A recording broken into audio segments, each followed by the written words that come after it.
আজ 22শে জানুয়ারি 1561 খ্রিস্টাব্দে আজকের দিনে কারিগরি বিজ্ঞানের জনক ও বিশিষ্ট ইংরেজ দার্শনিক ফ্রান্সিস বেকন জন্মগ্রহণ করেন। কারিগরি বিদ্যা ও প্রচলিত যন্ত্রপাতির ইতিহাস সমৃদ্ধ দুটি গ্রন্থ দ্য অ্যাডভান্সমেন্ট অফ লার্নিং এবং গ্রেট ইনস্টলেশন অফ লার্নিং বই দুটি ফ্রান্সিস বেকনের বিখ্যাত পুঁথি। 1666 খ্রিস্টাব্দে আজকের দিনে পঞ্চম মোগল সম্রাট শাহজাহান তার পুত্র ঔরঙ্গজেবের হাতে গৃহবন্দী অবস্থায় আগ্রা ফোর্টে পরলোক গমন করেন। 1788 খ্রিস্টাব্দের 22শে জানুয়ারি অর্থাৎ আজকের দিনে বিখ্যাত ইংরেজ কবি লর্ড বায়রন জন্মগ্রহণ করেন। 1897 খ্রিস্টাব্দে আজকের দিনে শর্ট হ্যান্ড লেখন পদ্ধতির উদ্ভাবক স্যার আইজ্যাক পিটম্যান পরলোক গমন করেন। 1900 খ্রিস্টাব্দে আজকের দিনে টেলিপ্রিন্টার ও মাইক্রোফোনের আবিষ্কারক ডেভিড এডওয়ার্ড হিউজ পরলোক গমন করেন।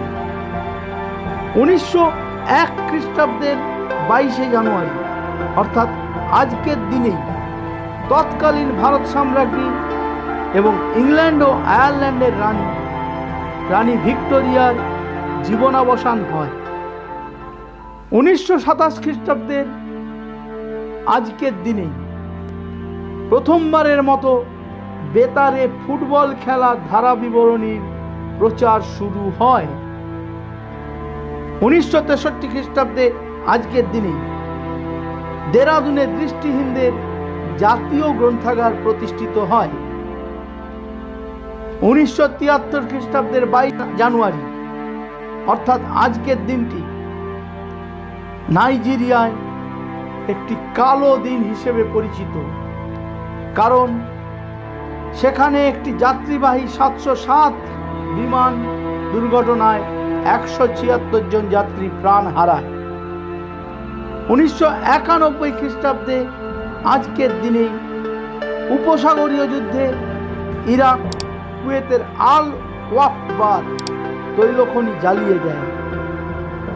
আর 2022 খ্রিস্টাব্দে 22শে জানুয়ারি অর্থাৎ আজকের দিনে প্রখ্যাত ভারতীয় ফুটবলার ও আসিয়ান কাপ জয়ী ফুটবল কোচ সুভাষ ভৌমিক প্রয়াত হন।